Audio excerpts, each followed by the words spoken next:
The infamous otherworldly Titan in the flesh. His imposing title was self-granted, but undeniable truth made it stick. He is a formidable foe, capable of swallowing God's whole, absorbing their essence in its entirety. I ordered Dragon to armor his gargantuan form, so he could safely best even the greater gods in single combat. Fittingly, he possessed a serpent's tongue. He manipulated me incessantly, driving me to awful acts. I recruited him out of desperation. My war had dragged on for decades, and I would do anything to have it end. It was then my negligence was born. My descent began the moment recruiting this scoundrel crossed my mind. His absence of the loyalty was as clear as day even at the time. However, I suspect it goes beyond that.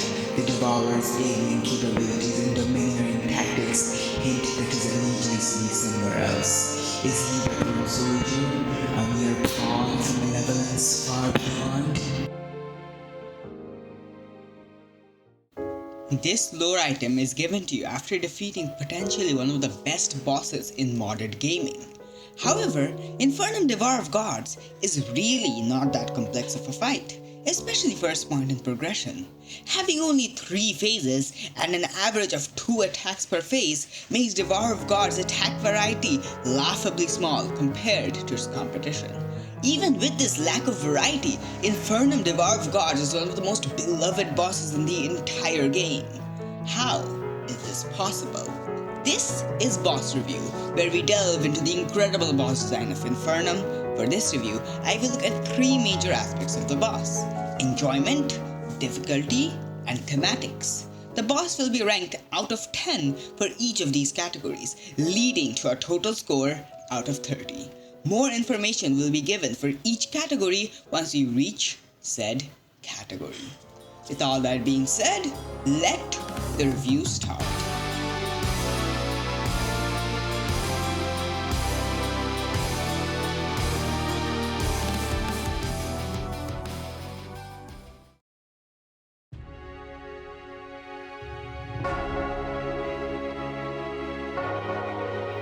No matter how well made a boss is, if it is not fun, then it is not a good boss. As such, how enjoyable a boss is greatly contributes to how well made it is. Though enjoyment is typically a matter of personal preferences, my personal preferences are also the objective truth. So I have no regret whatsoever using my opinions on an objective ranking. If you do not like what I have to say, you are simply incorrect. With all that being said, I find Devourer of Gods to be one of the most enjoyable fights in the entire game. The reason for this all comes down to rhythm. Devourer of Gods does not have that many attacks, which leads to the boss feeling very predictable. A lot of people might consider this a flaw, but I find this to be quite enjoyable, as it adds a sort of rhythm to the entire fight. The boss seemingly gets faster and faster as the fight goes on, leading to a sense of progression. This boss eventually becomes so fast that it becomes overwhelming. This, however, does not negatively affect the enjoyment of the fight, and in my opinion, makes the fight better. The sheer adrenaline released from fighting this boss can be released by very few activities. This leads us to the biggest flaw of the entire fight, and that is the requirement of dashing accessories. Though not impossible, trying to beat Devourer of Gods without dashing is the equivalent of trying to outrun a car moving at 200 miles per hour while trying to dodge lasers being fired at you from every conceivable angle. In other words, not a good idea. All this makes rating the enjoyment of the fight really difficult. On one hand, the boss's repetitive attack pattern makes it really fun to dodge, adding a sort of rhythm to the boss. On the other hand, the requirement of dashing accessories, locking you permanently out of an accessory slot, harms the build variety you can have while fighting the boss. With all this in mind, I find the most fair rating for the enjoyment to be 9 out of 10. I wanted to give the fight a 10, however, a boss requiring you to have an accessory is not a great design choice and leads to 1 point being deducted. If you are a massive Devourer of Gods fan, do not be disappointed, as 9 out of 10 is still an incredible score for any boss to get.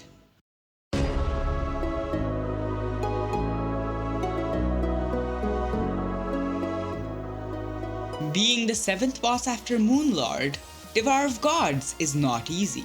It took me a few hundred attempts to beat this boss in my first playthrough, so be ready to have to die a lot.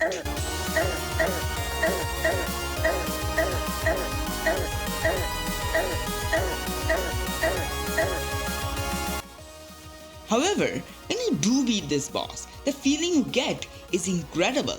It truly feels like you achieved something.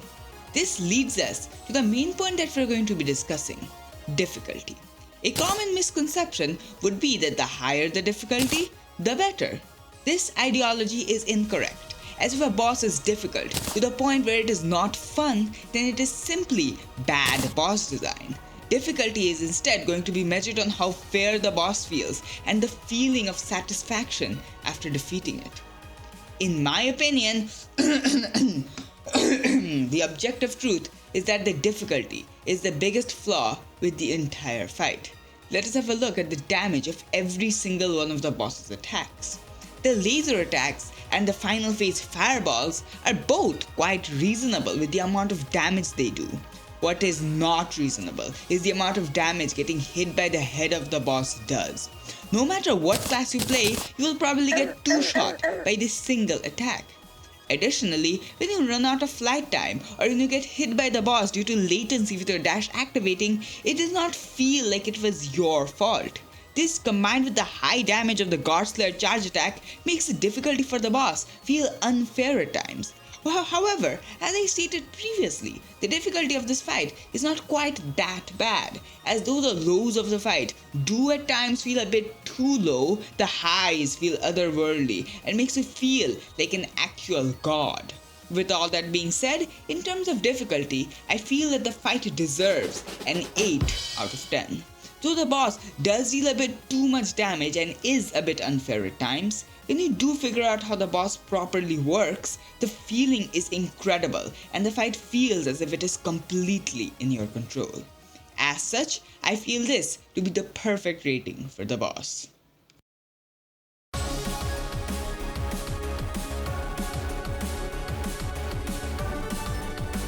If you have been paying any attention to the footage playing in the background for like the entire video, you will realize that the thematics are by far the best aspect of the fight.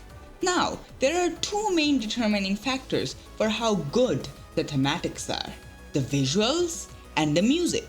I can explain why the thematics of the fight are really good, but I think it is better for me to show rather than tell.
You thought that was epic? Well, that's just the first phase.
The thematics of this fight are so good that I want to give the boss a score greater than 10.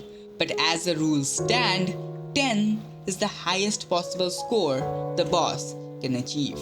As much as I want to break the rules to give the boss a higher score, I simply can't, and as such will settle for a score of 10 out of 10. Now that we have our scores for all 3 categories, it's time to tally them all up. So, our scores are 9 for enjoyment, 8 for difficulty, and 10 for thematics. Adding them all up, we get a total final score of 27 out of 30. Since this is our first video, we only have one boss to work with. Because of the lack of competition, Devourer of Gods will easily take the number 1 position in the ranking. If you were wondering, this is what the color coding is for every score. Since the Devourer's average score is about 9, it gets the gold color. Now, though I can pick what boss I will review next, I think it is better to leave that choice up to you and luck. As such, I will spin the wheel 4 times and you will get to vote on which boss will be done next.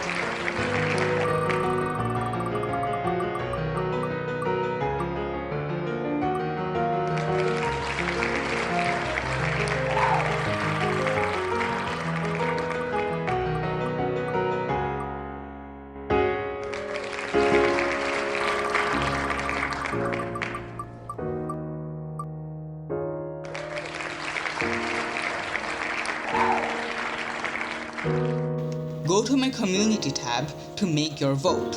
Also, the footage that is playing in the background right now is from the no-hit guide for Devourer of Gods that I am currently working on, so make sure to be tuned for that.